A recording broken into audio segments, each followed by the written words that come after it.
Chegamos a mais um momento de umas pequenas reflexões que tem como tema Cristo, sinal de contradição. E nós somos sinais de quê? Na vida, podemos nos opor a muitas coisas. É um direito que temos de não concordar com o que nos está sendo apresentado. Ser contra ou a favor de alguma situação, nos dias de hoje, está sendo motivo de discórdias severas entre as pessoas que as levam até mesmo a se tornarem inimigas. Muitas famílias, por causa dessas discordâncias, perderam a alegria de reunirem os seus membros no final de semana, como faziam nos anos apenas passados.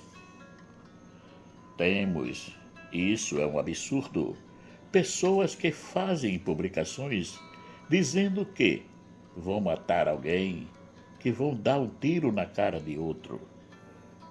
Mas quando são interrogadas sobre o que dizem, logo vão gravando vídeos de retratação e uma das desculpas mais usadas são: quem me conhece sabe que não sou uma pessoa violenta, eu sou contra a violência. A frase foi tirada de contexto. Aí vai bem essa pergunta. Se és contra a violência, por que publicas vídeo ou fotos com arma na mão, sempre ameaçando alguém?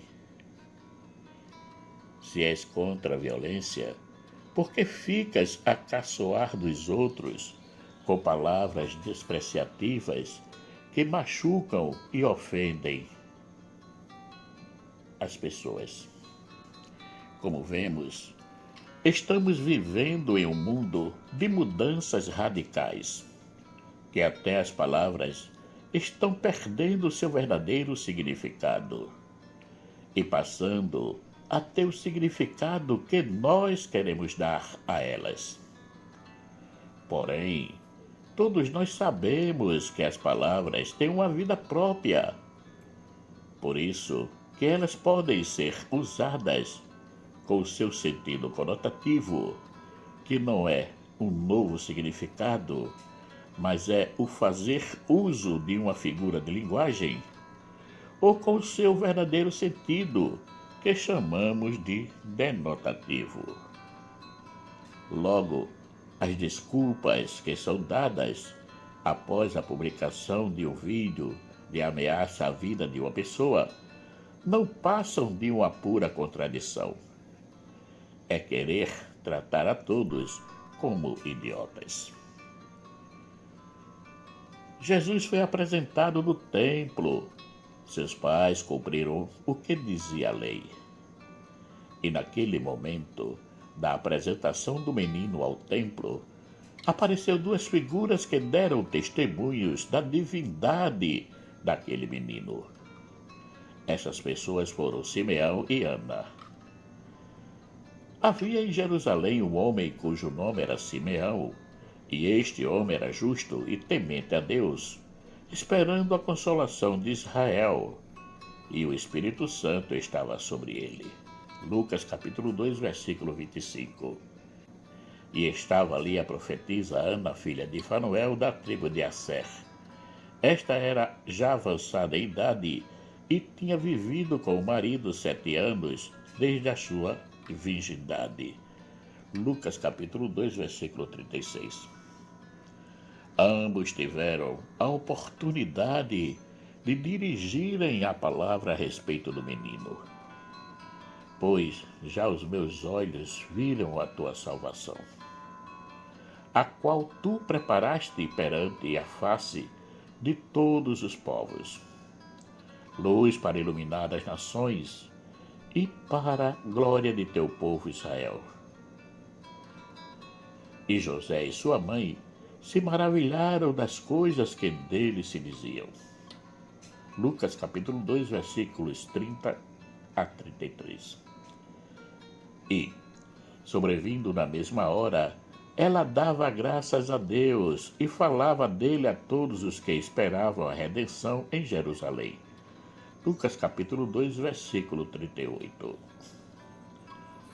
Dos dois, o mais ousado foi Simeão, que dirigindo-se a Maria disse-lhe: Eis que este é posto para a queda e elevação de muitos em Israel, e para sinal de contradição. E uma espada traspassará também a tua própria alma, para que se manifestem os pensamentos de muitos corações. Lucas capítulo 2, versículos 34 e 35. Pois é, Jesus é sinal de contradição.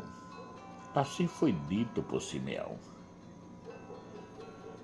Mas qual significado têm essas palavras?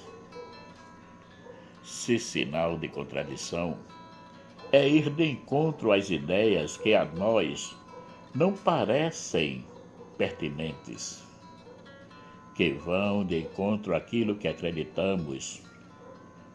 É como se diz em outras palavras, nadar contra a correnteza.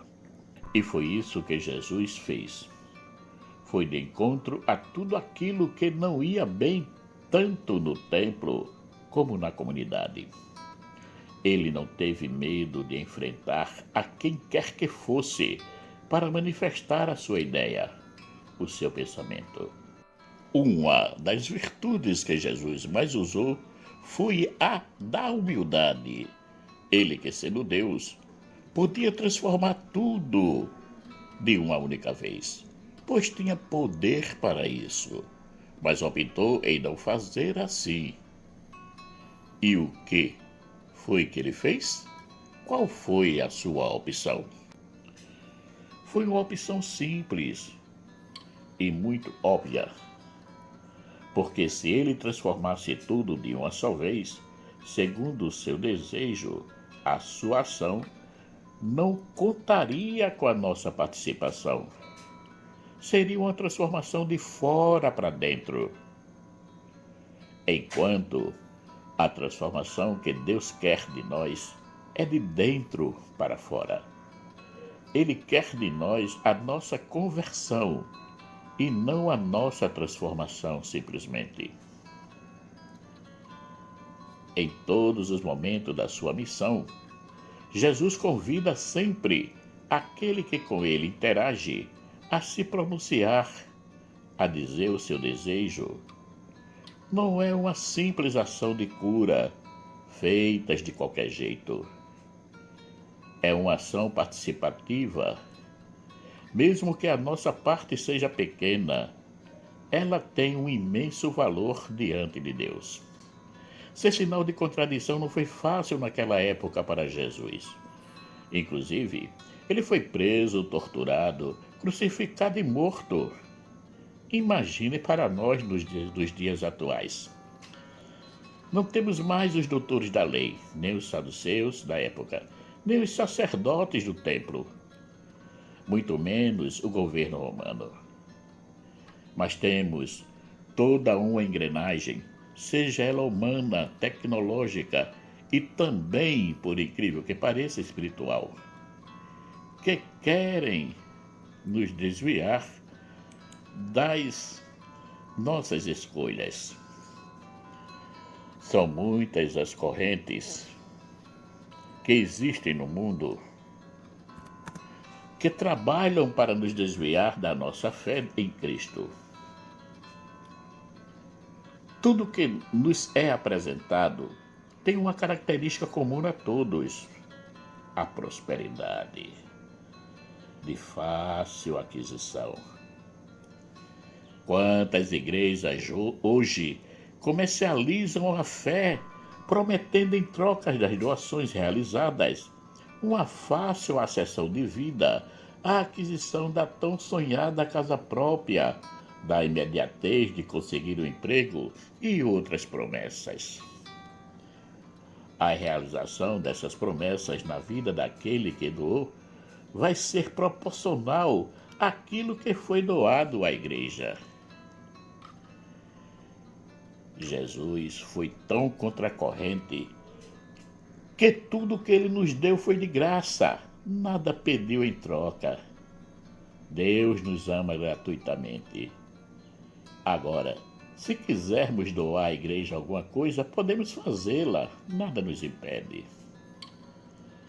E contracorrente é não aceitar tudo aquilo que nos distancia de Deus, ou que, pelos seus modos operantes, nos manipulam a termos uma fé muito mais nos nossos representantes, sejam padres, pastores, guias espirituais, que em Deus, que em Jesus Cristo.